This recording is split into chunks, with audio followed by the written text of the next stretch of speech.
Breaking right now, Meghan Markle is selling her family, selling her marriage to Prince Harry, selling her children, and let's be honest, selling her soul to the tabloid media she claimed to hate so much to promote the launch of With Love Meghan tomorrow. Here it comes, folks. Look at this.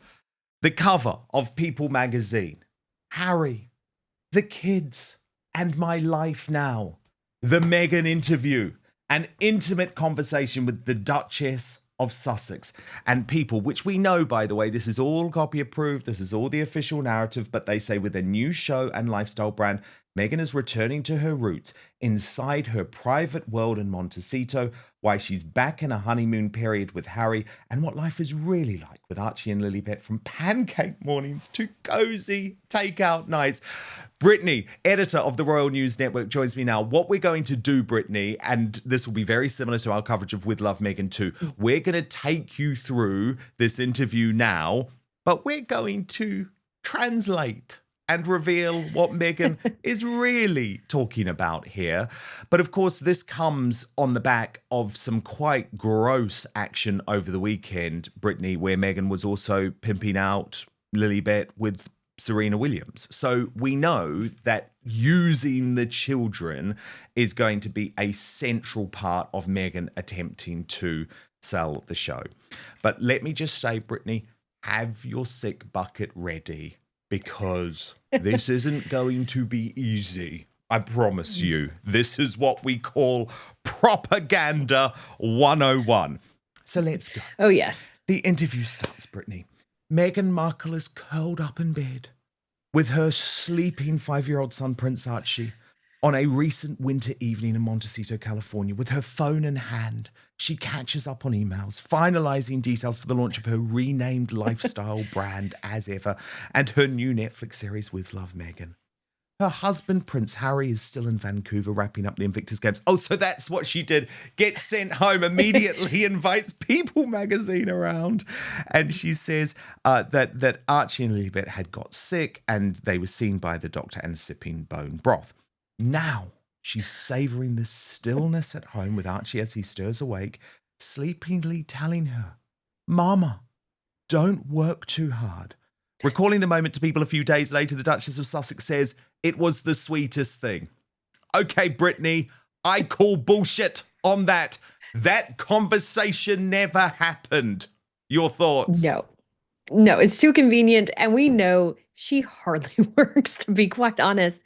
We see this just reflected in how she's launched her brand. It's been an epic train wreck. And you know how that wouldn't have happened? If you were working hard at it and actually trying to make it work, then you wouldn't have such disruptions as she does. But I don't believe any of that. I think most of her words are as fake and as photoshopped as that picture on the cover page of the magazine. And so, yeah, don't believe a word of it. Okay, then it comes to the business. Brittany, then it comes to the failed business, American Riviera Orchard coming into With Love Meghan, and the fact that she's the chief executive. And this is how Meghan tells it to People magazine, tells the story to People magazine. There are tons of twists and turns, even with the name. I was figuring it out in real time. Okay, well, she is being honest there. No shit, Sherlock, we got that. Yeah, she was. And although she has faced intense public scrutiny at every step, Meghan says the experience has been defined by growth. Okay, so here's the mumbo-jumbo bit. I appreciate everyone who gave me the grace to make mistakes and figure it out, and also to be forgiving with myself through that. It's a learning curve, she says. Now, then we get to the fact that the Sussex name, right? The Sussex name holds a deeper significance to her than it did before motherhood. Because, of course, reading between the lines, People magazine is effectively saying, why, Meghan, are you trying to keep your ties to the royal family? And she has to come up with a way to justify that. So she says, it's our shared name as a family. And I guess I hadn't recognized how meaningful that would be to me until we had children. I love that it is something that Archie, Lily, H, and I all have together. It means a lot to me. The Sussex name, she adds, is part of our love story. So odd, isn't it, Brittany, given Oh. she seems to think the royal family were a bunch of racist, horrible people, but now the Sussex name is part of her family. Well, I mean, if all of us should have these amazing epic love stories, shouldn't we all get royal titles if that's all it's necessary for a royal title is to have this sort of epic love story? I mean, it's so incredibly ridiculous and pretentious. And I would challenge Meghan if she can tell me 5 things about Sussex. I would be shocked. I would be shocked. She doesn't care about Sussex. She doesn't care about the UK. She cares about those titles and how she can monetize them. That is all she has ever cared about is the money. That's all she cares about. To be quite frank, I think screw Harry, screw the kids. If she can make 10, 20, $30 million, let alone 100 or 200, that is what is truly driving her. It's not really this family love story and everything. No, no, no. It's about the money because she couldn't do it under the name Meghan Markle. She needed to marry a guy with a title, with the money, with an influence in order for her to be successful. That she married her success and that's it. It's not about this family name and being together and yada yada yada. It's just about she just wants that title. She wants the money. And she's trying to sugarcoat it, but yeah, she'll keep that title as long as humanly possible if she can turn a buck with it. Oh, big time, big time. And then, of course, that's the question. Why are you doing this, right? And so here's her justification, Brittany. When the children get to a certain age, when you're not just playing in the sandbox with them, but almost playing in your own sandbox again, it's super joyful. Sorry, Brittany, I've got to interrupt there. Meghan was never No, playing in the sandbox, okay? no, Nanny that makes no was sense. playing in the sandbox. And she That says, makes no sense. Yeah, she says, as a woman, a mom and a wife, to be able to find yourself again in a way that was almost always present, but that you maybe couldn't put as much attention on as you now can when your kids are a little bit older, is a wonderful feeling. So what she's effectively saying, Brittany, is what we have known for some time, what I've reported for some time. She hasn't taken to motherhood particularly well. This isn't something that she particularly loves. No, it's just like she's basically saying, I want it to be about me again. She's like, they're old enough to sort of take care of themselves. So now I get to focus on me because I'm the most important. That's what she's saying there. 150%. Dan, I have to agree with you. I always thought she wasn't probably very motherly. I don't think she was particularly anxious to be a mom. I just think that's something maybe she could achieve, but it wasn't a driving force for her.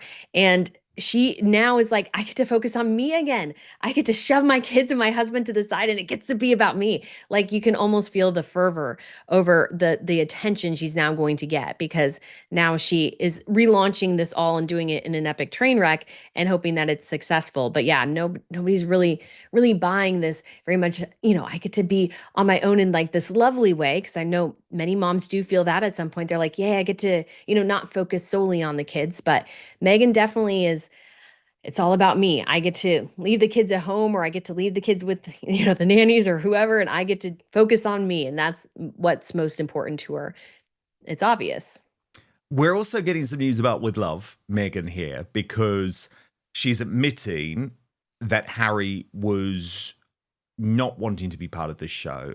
Apparently, he only turns up for a brief moment in the final episode, which is really misleading, isn't it, Brittany? Because the trailer obviously made you think that he was a part of this.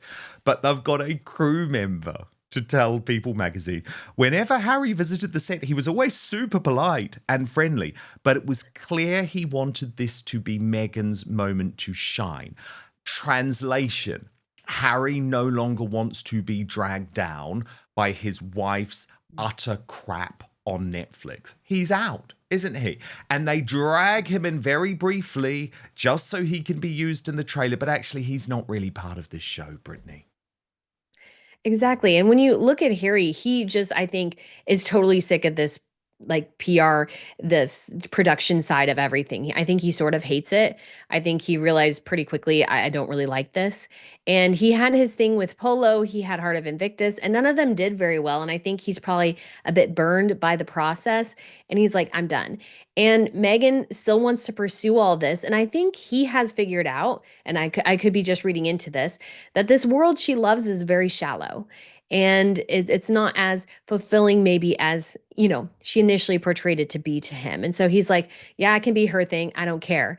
And so he's like, I don't want to be part of it. I'll pick her up at the end of the day, but I don't care. But they've shown him both in the trailer and then in the little behind the scenes thing they did recently, they showed him again picking her up because they know, and we all know, that the only reason Harry and Meghan are sellable is because of him and his family. That's it. Without him, she's just basically a D-list actress who can't even fake a decent conversation with a chef. So it's just so obvious where the show is going, and there's just not much there, and she's going to keep trying in Hollywood, and Harry's just totally and completely checked out of, you could say, both their working dynamic and maybe eventually their more personal relationship dynamic as well.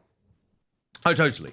And they do ask her about the TIG, right? And she's making out the TIG was a much bigger success than it actually was. But she is saying that really she only had to give up the TIG because of the royal family, saying, well, I love the TIG, but I certainly love my husband more. So that was a choice I made at the time, and I wouldn't change that for a second. But again, Brittany, that is just a lie. No one, let me repeat, no one in the royal family ever asked Meghan Markle to give up the TIG. They also, by the way, didn't even ask her to give up acting. And she actually is asked in this interview, did she have to push her comfort zone to be back in front of the camera when it had been such a long time since Suits? And she tells People magazine, I was never really in front of the camera like this. It's a time capsule for me. I still have the pencil skirt from the first episode. That's the one thing I kept. And she is asked about the new Suits LA, where she has been speculated to potentially make some type of acting comeback. And she says, I love that it gets a new breath of fresh air. People says her new show, though, with Love Meghan, isn't a traditional stand and stir format, which is an industry term Meghan learned during filming to describe most cooking shows. So this isn't a normal cooking show, Brittany, okay? According to Meghan, this is something quite special. She says, and this is where you really need your sick bucket, okay? It feels though we're just spending time together, which is what it ended up being. I'd make a recipe and say, everyone try this. And there are certain dishes where you just watch everyone flock in. I'd say, we've run out of spoons. It ended up feeling so communal. And that's the spirit of the show. And then they pulled the director in, Michael Steed, to defend Meghan. Of course they do. And they say everyone has this one version of her, but she's just someone who is hustling and working and doing. I genuinely wanted to create an environment where she could relax, and I know the pressures of what she deals with on a daily basis. I was happy that we created scenes where she could tap into that part of her life. Now, to me, Brittany, that's very odd. That's not the director saying this is a nice woman, okay? This is the director saying she is always hustling and working and doing. What's your take on that? Odd language, That's an isn't it? interesting. I mean, we all know that she loves to hustle. But the thing is, when it comes to Meghan and her hustling, it just doesn't generally result in good dividends because she either doesn't do her research or she makes mistakes along the way or just so many different things. And so she's hustling trying to get ahead, but her final product is never something that is very good. And when it comes to this show, yeah, people are flocking to taste this stuff because they're being paid to do that. It's not that they're just doing that because it's just so great. That's part of the whole process of paying somebody to be there and doing this show. And so I just don't really foresee this being very very good. And yes, she's trying to hustle, but to what end? Because at this point she shouldn't be hustling. She should just be working and creating good products. But if she's always doing the hustle, but she can rarely actually fulfill the end goal, whatever that happens to be. And we'll see how well this show goes, but I think it's a tired premise. I think it's dropping at a terrible time because you got, obviously the tensions with Ukraine and the United States and different things going on in the world. And she will totally be knocked out of the news cycle by Donald Trump later that day because he's giving an address to the nation, kind of like a State of the Union. So she's going to get crushed by that in any sort of discussion online, you could say. But yeah, I just don't see, like, when it comes to these employees, I'm sure they were trying to make things easy for her, because when they're easy for her, they're easier for everyone, because she doesn't like it when things don't go her way. So you can say even with what he's describing, that they were trying to make things as good as they could for her, because otherwise they're walking on eggshells and nothing goes well. So it'll be interesting to see what this whole show actually looks like. But again, the sneak peek we saw last week leaves a lot to be desired. Indeed, and she's revealed a bit more about her future plans. Brittany, the bad news is the podcast is launching in the spring, so it is coming back. She talks about her return to Instagram, saying, when I was last on social media, boomerang was the thing. Instagram stories didn't even exist, so it's been a minute. But she says, Brittany, she doesn't see herself as an influencer. And you're not going to believe the way Meghan now chooses to define herself. But first, the reason you're watching this show is that it's becoming increasingly difficult to trust mainstream media or the so-called fact checkers who claim to determine which facts are true. And there's good reason for that, given the debate over free speech, the controversy surrounding Brexit, and how Trump and other politicians challenging the status quo are portrayed. But I have the solution. It's called Ground News, and it's the best way to stay informed and cut through media bias and narratives so you can get the facts for yourself. Go to ground.news/outspoken to check it out. But let me show you this incredible website and app in action. Take the recent game-changing speech by US Vice President J.D. Vance to the Munich Security Conference, where he tore into European governments, including ours here in the UK, for the despicable retraction of free speech. You can see clearly in one place that 361 sources are covering this story. Ground News instantly shows how it's being covered by the media, broken down by whether it leans to the left or the right, illustrated by its bias distribution service. If you scroll down, you can see every article about this topic broken down by the political position and ownership of the publication, so we can see for ourselves quite clearly that Newsmax and GB News gave fair and accurate coverage, focusing on how Vance finally had the guts to point out uncomfortable truths to European leaders. By stark contrast, the left-wing HuffPost claimed the speech left all of Europe aghast, while The Independent missed the lead altogether to focus on Vance's joke about Elon Musk, which he claims bombed. What's more, Ground News gets to know you personally, providing you with the news stories you're interested in while also analysing your own biases. My favourite feature is their blind spot feed, which surfaces upwards of 20 stories daily that you might not be hearing about because of the corruption of the mainstream media. I know you love the news, but don't trust the legacy media, so Ground News gives you the tools to understand the truth about what is going on in the world. It is the only way I read the news, allowing you to see through media bias and manipulative narratives, no more relying on the MSM to define the truth for you. So go to ground.news/outspoken to check it out. Subscribe through my link for 40% off the Vantage plan, which is what I use for unlimited access. Thank you so much to Ground News, by the way. It is subscriber funded. Supporting my sponsors also supports my work. And for less than a Netflix subscription, you can get all the world's news in one place and think for yourself. It has been a game changer for a news junkie like me. So that's ground.news/outspoken. But now, back to the show. I see myself as an entrepreneur and a female founder. And if the brand ends up influential, then that's great. Then she gets political, Brittany. And I found this particularly interesting because, in America, there's been a big movement back to the so-called tradwife or traditional wife and that sort of movement. And it's very easy to say that Meghan's show fits into that. However, of course, that is something that's connected with MAGA and the Republican movement. So she's desperate to distance herself. And she says, I like being able to do a hybrid, claiming that Chinese delivery food is a favorite. But even when I get takeout, sorry, I struggle not to laugh. Even when I get takeout, I will try to plate it beautifully. She encourages others to strive for balance, not perfection, despite her show's beautiful imagery. The series is about doing what you can do and doing it with love. Now, just imagine how annoying this woman is to live with, Brittany. Come on. Man. Harry's just got his Chinese in, and she says, no, we need to plate it up Let's get out the China for the takeout. It's a weird way to live, isn't it?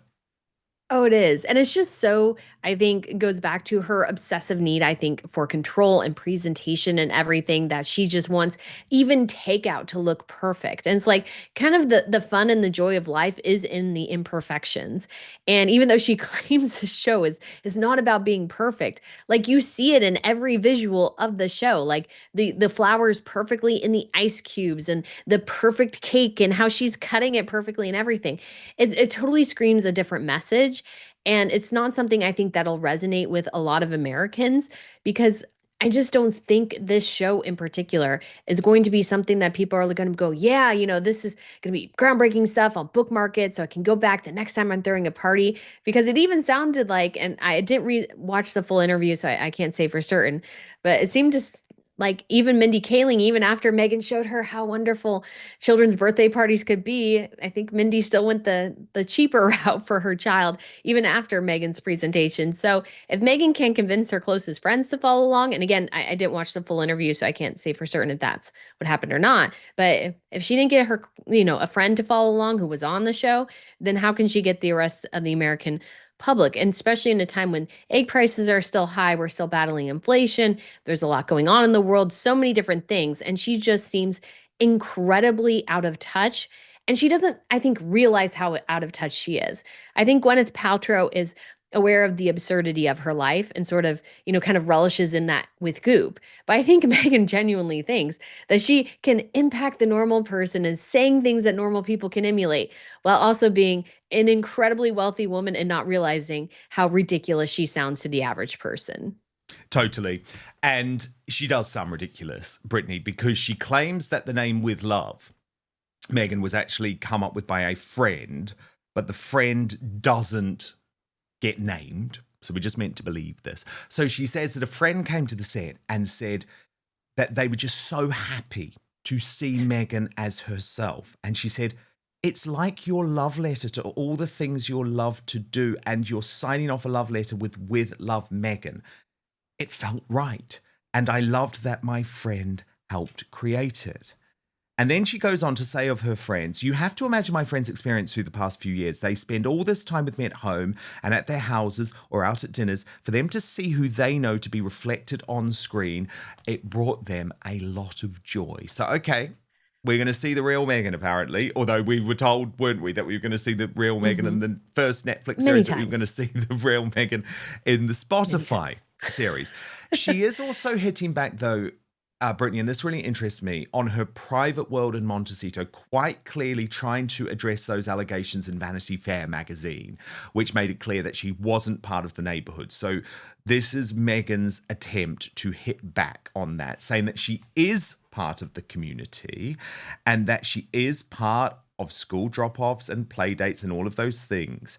And she says that over the winter break, we hosted a little camp. We had several days with different families at our homes, and we were able to get to know the parents better, and all the kids could play. She says, it's a dream, but I also know that being part of a community means you put effort into it. And she said that Montecito has now become protective of the Sussexes, which again is in stark contrast to what was reported in Vanity Fair.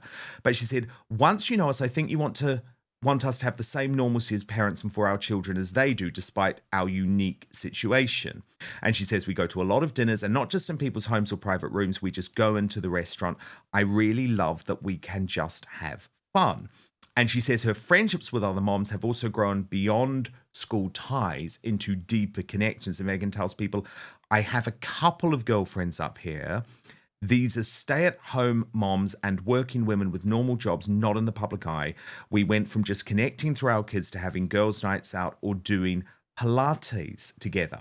One confidant recalls how they first connected when Archie and her daughter became fast friends at school. Meghan reached out with a voicemail inviting her to a playdate. And this is fascinating, Brittany. This friend, this unnamed friend, has been given permission to speak to People magazine. Now, this is a tactic that we know Meghan has used in the past. Mhm. And this unnamed friend says, you can see that as a unit, they're all very connected. After her son's recent surgery, the friend recalled Meghan sent a bouquet of balloons and a stuffed octopus from Archie and Lily with a handwritten note that said, we thought you could all use a hug with 8 arms. And they also claimed that Meghan showed up to a party and that it was just fun and natural, and she was very comfortable and just chilly.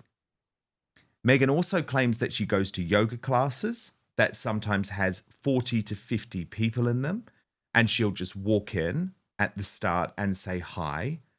She says, of course, at the beginning that felt like a lot. By the way, I think anyone walking into a yoga class with 50 people and everyone looks up, it's going to feel a little uncomfortable, but now I love it. It's the best. I had missed it. But she also justifies why she does not show the children much in public outside the home, saying, I wanted to protect that safe haven.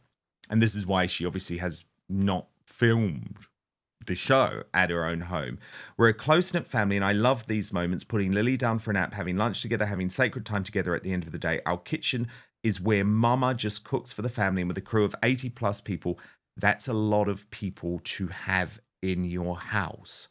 So this is really odd to me, Brittany. It's like trying too hard. Why on earth do you need to tell one of your mates to speak to People magazine to say, oh, yeah, she turned up at the party and she was just totally fine? Clearly, the criticism and Vanity Fair has cut through, and this is her attempt to hit back. But I find it really uncomfortable that she's not just prepared to speak to herself. She needs to put other people up to put out this propaganda that I am a really nice person. Well, Dan, we know that Meghan always has overdone things. It's even in her writing style and everything. It's overly flowy. She uses too many adjectives and everything. And so every time she does an interview, she's trying so incredibly hard that it comes across as fake. And I think when it comes to, her friends and her interactions with most people, there a lot of them are probably as fake as she is, to be quite honest. And so they're all in on sort of the grift together. And so they repeat what she wants them to repeat, or the sort of the line she wants them to kind of spin about her as necessary, because she's so desperate to be liked. And unfortunately, she can't get out of her own way, because she's trying so hard that she comes across as fake. Even let's say she's trying to be authentic, she's trying so hard to go against what's already in the media that it comes across as completely fake. But I think she is fully aware of the criticism. I think she is very frustrated by it. I think she just wants to combat it so hard. But the problem is, it's sort of, the issue is her. At the end of the day, always, she is the issue. And because of that, she's I think always going to struggle in the public eye. I think she's always going to probably drive herself a little crazy, because the public is not going to look at her the way she looks at herself, and there's the way her friend group, who I think are all as fake as she is, look at her as well. And so I think she's going to be endlessly miserable, because we see through to the real her. And that's what she cannot stand, is that we see the real Meghan Markle and we're not impressed by her. And she's trying her hardest to combat it, but I just don't think it's ever going to work. And yeah, there's a lot of this, by the way. I mean, the details are almost way too much, like, oh, I'm always cooking fried eggs or doing barbecue Thai. And I think she is also, Brittany, incredibly and acutely conscious of the criticism of her as a parent and the fact that she's not a good parent. And again, what's really interesting is she's trying to almost convince us too hard that everything's okay. So talking about Archie and Lilibet, she says, they would come and visit me on set. I'd love that they could see the balance of that and understand that Mama does and is working to create and share. It was really special because up until then they hadn't seen me at work. But then, and this is when I just cringe, Brittany, like, why do you need this to happen? She has got a crew member to speak to People magazine to try and say that the kids really do love her. Now, again, this is like mega over defensiveness. And you're not going to believe it. This is all in the People article. So the crew member tells People magazine that Archie and Lily would run up to Meghan on set. And the crew member says she was super attentive and doting on them. We would give them headphones so they could listen to the audio. And Meghan says, I hope that when they get old enough, they feel really proud that they were part of the beginning of this with me. And she says it was With me. especially meaningful to have her little daughter on set, and she speaks about female rights and everything. Then, of course, you get to the marriage issues. And this is addressed in a very vague manner. And the way that it is addressed, Brittany, is to just try and brush it all off as, oh, you know what it's like having young kids. And yes, look, having 2 kids under 5 is difficult, but it's a lot less difficult when you have a huge army of staff members to cater for their every whim. But Meghan describes life as rinse and repeat, and says that they do have day dates together, Harry and Meghan, and that they have nighttime recaps of their days. But then describing the pressure, I guess, that the relationship is under, she says, I think all parents in this phase with kids the same age know it's rinse and repeat. But she claims that if they ever do have time to catch up on TV together, they love Shrinking, Black Doves, and they're excited for the new season of White Lotus. Then she's asked finally to reflect on the 5 years since Megxit, and she says her life has changed so much.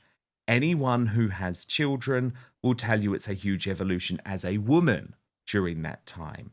And finally, the People magazine article includes, as she looks ahead to the next 5 or even 10 years, she's open to what's to come.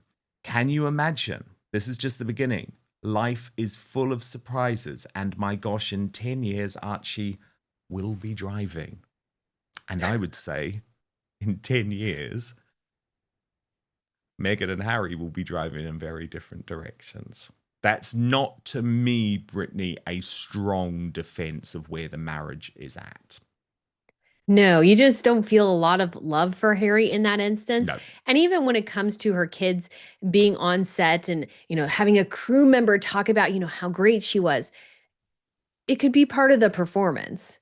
I don't want to speak to what goes on in their home, but she has an audience. So she's going to perform for the audience. The true reflection is what happens at home when the doors are closed and it's just them or just them and their closest of friends, what actually does happen. And so I just think there's just so much going on, and her relationship with Harry is just, it has to be under enormous strain because he's essentially given up doing any sort of work that's going to bring in them in a bunch of money. And so the burden's all falling on her. And I wouldn't be surprised if she's thinking, and kind of in the back of her mind, would it be easier if he wasn't here and if he can maybe go back to the UK and do his own thing, and I can stay here, because they're culturally very different. They had very different lives until they met. And he had to change a lot about himself to please her and her expectations of life. And so because of that, I think at the same time, they're going to always be this natural tension, because Harry's kind of wanting to go back to status quo and she doesn't want him to do that. And so they're going to have these challenges going forward. So we will see where everything goes, but I could definitely see them going in different directions within the next 5 years or so, because there's not a ton holding them together except for the kids. And I think the kids are something where it's like, yeah, if they're going on day dates and doing a bunch of different things, it sounds like they have a lot of help at home that can watch the kids while they go and do their day dates. So it seems like they're trying to work on themselves, but I think there's a lot of, I would imagine, challenges going on between them as well. Oh, big time. Big time. Brittany, do you know what? This is why I love you. We were able to translate the truth of that interview. We know how this woman works. And actually, you only have to dig just a little bit under those answers to see all is not well. So, Brittany from the Royal News Network, thank you so much. And of course, follow the Royal News Network for all the latest on the royal family. And make sure you're back here on Outspoken tomorrow, because I am going to watch with love Meghan. So you don't have to, and we'll bring you the best analysis in the world. Brittany, we'll speak very soon. Yes. Thank you so much, Dan. Thank you so much for watching Dan Wootton Outspoken. Please click on my face just to the bottom left to subscribe to this brand new independent news source, and turn on the notification bell so you'll be alerted to our brand new live shows, uncancelled interviews, and special royal episodes. Outspoken is also now available as a podcast, so you can listen to the show every weekday on the go, wherever you are.